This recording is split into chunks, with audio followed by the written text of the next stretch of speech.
Last lesson, we made what is called an armature. An armature is basically the skeleton or the inside of a sculpture.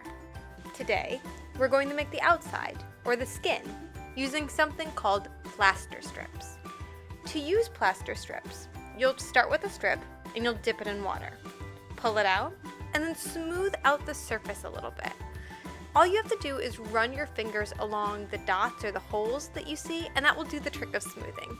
It doesn't have to be perfect because you will then put it on top of your armature and smooth it again as you push it down.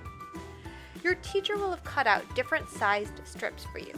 You want to start with big strips, and start by just trying to cover the surface of your mask with them.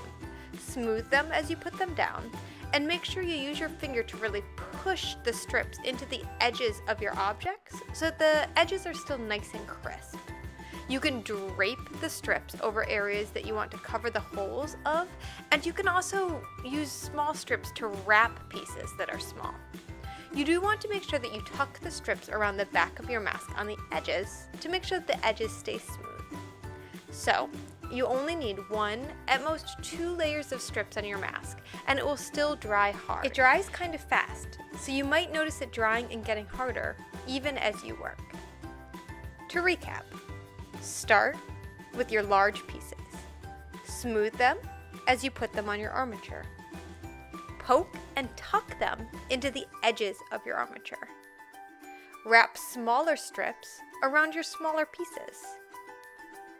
Aim for 1 or 2 layers of strips over your armature by the end of work time.